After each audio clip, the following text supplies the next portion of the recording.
Hi everyone, welcome to Ask an Armourer. My name's Kia and today I'll be showing you how to properly tape up the tip of your foil blade. Let's get started.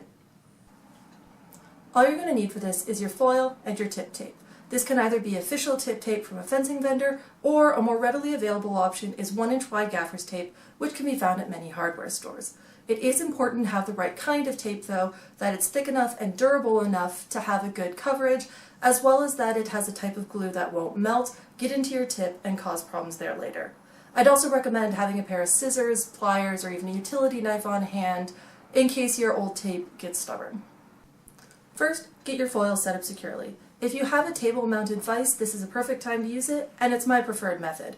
However, if you don't have one, you're in a circumstance, say you're traveling and don't have access to one, such as you're at a tournament, or you're like me and live in a city that's currently still in lockdown and therefore I don't have access to my normal armory workbench, you can just sit in a chair and brace your foil between your knees.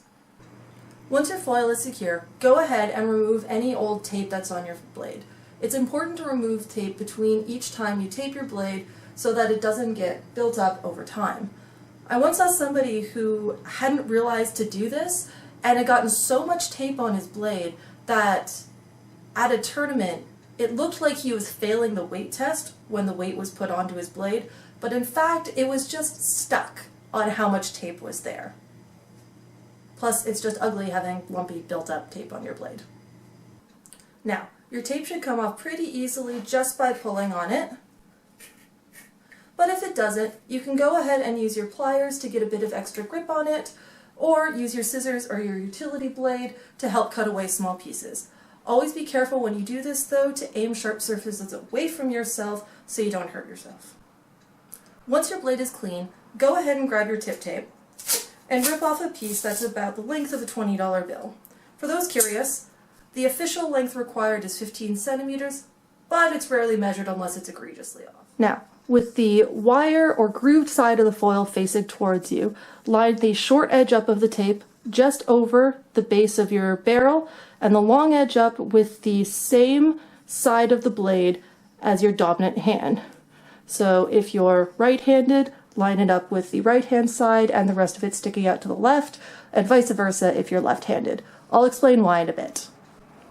Now, make your way up and down the tape, making sure it's well stuck on to each side before moving on to the next one. Make sure that there are no bumps or wrinkles or bubbles, as this will make your tape fail more quickly. And you can just keep going like this all the way around until the entire piece of tape is well stuck on and nice and smooth all the way around. So why did I line the tape up like I did?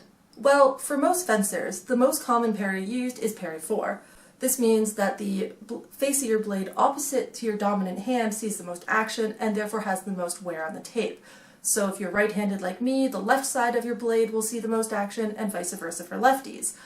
Lining the tape up like this ensures that there are 2 layers of tape on that more used side of the blade and therefore extends the life of the tape just a little bit.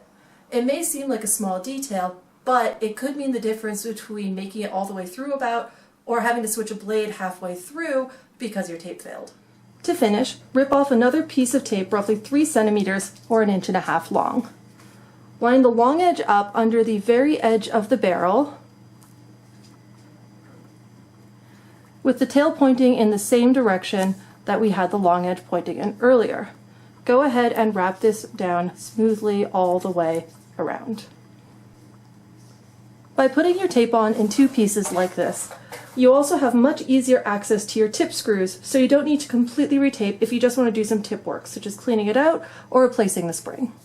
And there you have it. Your foil is beautifully retaped and ready to get back on pieced. Thanks for watching everyone, I hope you found this video helpful. And as always, if you've got any questions, comments, or topics you'd like me to cover in the future, feel free to leave them for me down below.